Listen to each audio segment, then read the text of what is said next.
Okay, welcome back. I want to thank everybody for your patience, and let's go ahead and get started and get through some of this material here. So we're going to be talking about the middle and end of World War I, and then a little bit of the aftermath before we move on. So by the middle of the war, it was pretty clear to pretty much everyone involved that there was no way to easily win this. And we think of the major combatants as just being unthinking kind of brutes, throwing the soldiers at each other on the front. And that's not really how they thought of it, although that was the practical outcome of how they of how they prosecuted the war. So, but it wasn't as if they didn't contemplate it quite a bit. And one of the people that contemplated how the war could be won was Erich von Falkenhayn, who was one of the primary German commanders. Falkenhayn had spent quite a bit of time in the fall of 1915 and then winter of 1915-16 thinking about, okay, what will actually end the war? We've got 2 years of basically stalemate on the Western Front. The Eastern Front is going better, but Falkenhayn became convinced that all these searches for elsewhere, for allies, for some kind of magic bullet, they were all useless. They were all going nowhere. So Falkenhayn believed that the Western Front was where the war would be won or lost, and that was the most static part of the entire conflict. And Falkenhayn also believed that the only way to win was to knock out the various allies one by one. And primarily, he saw Britain as Germany's worst enemy that it had. Britain was the one that needed to be beaten, and the only way you could beat Britain was by beating France first. And so it's still that Schlieffen thinking, and so he understood, as a lot of his contemporaries didn't, that victory was not possible in the sense that the French commander Joseph Joffre, or the British BEF commander Douglas Haig, or even someone like Winston Churchill thought victory is not just going to happen through some kind of magic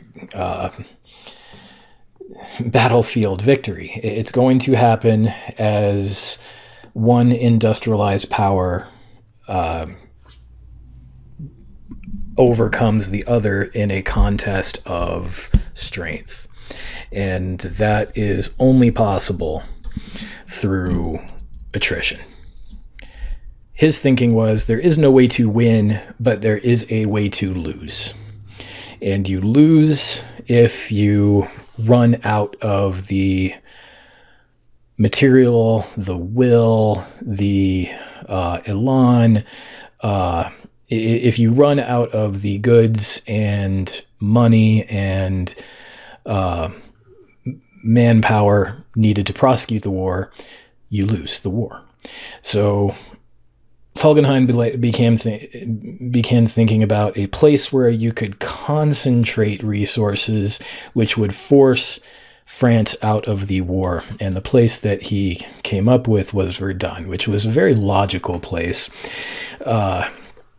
If you'd have gone back and told Julius Caesar in the Roman era that Verdun in France would be a place that a great battle would occur, he would have agreed that this was a place where something of that nature could happen. Verdun is a strategic area between France and Germany. It's right by that Alsace-Lorraine area that's was so contested and so much a part of the disputes between France and Germany. It had been a kind of borderland fortress area, usually controlled by France for many years. and point of contention. And so it was always kind of the entry point in France to France, and the kind of exit point for France going into Germany. And the French very much understood that history, and so they considered the fortresses around the city of Verdun, which itself was kind of a fortress city, they considered it sacred ground that they could not lose. Falkenhayn understood this, and he said, the forces of France will bleed to death in order to maintain control of this area. He didn't even want to control the forts. There was a string of numerous forts around, the biggest one being Fort Douaumont there. The most prominent one. These fortresses were places that the French considered kind of their heritage, going back to even before the Roman times, back to when the various Gaulish native people considered that area a fortress kind of part or spiritual center of France. So it wasn't really. It was really ground of not much value. The French could have just did a controlled retreat and left it be. But that's not what they did. So Falkenhayn began amassing troops. It became pretty clear that there was something going to happen right around this area of the Western Front. And Falkenhayn spent a good part of January and February of 1916 preparing. And then the attack occurred on February I can't remember the exact date. It was in the middle of February 1916. When the battle began, February 21st, 1916. So Falkenhayn amassed more than 1,200 guns, more than 30 of them those gigantic mortars that had destroyed the Belgian fortresses at the start of the war, and began blasting away at the French positions on the eastern bank of the river Meuse. Meuse here, I never say that right. All through the morning and most of the afternoon of that day, they sent up all these huge high explosive shells, a lot of poison gas, 12,000 shells hourly for each mile of the front in that area. He had done a pretty good job of hiding these gun emplacements, and one way they had done that was because Germany controlled the skies for this first half of the war generally. They had an aircraft that was a better fighter because the plane itself was a weapon, because it had an interrupter gear in the propeller, and that made it possible to fire through the propeller with your machine gun, and that made the plane itself into a weapon. Before that, there were these awkward placements of the weapons above the propeller or behind the pilot, and the gun would be operated by another pilot. That was awkward to try to set up an attack. So those fighter planes, they were called the Fokker E-3. They were quite effective at clearing the skies, and so the French didn't get great reconnaissance of what was going on their side. They knew as well as anybody could know something was about to happen, but they didn't know exactly when, but they figured it was going to be an attack on Verdun. It made the most sense. So, long story short, the battle went on for months and months, the pretty much the whole part of the year 1916, and this is kind of this and the Somme battle, which occurred also in 1916, were the two battles of attrition which really exemplify what the war was about.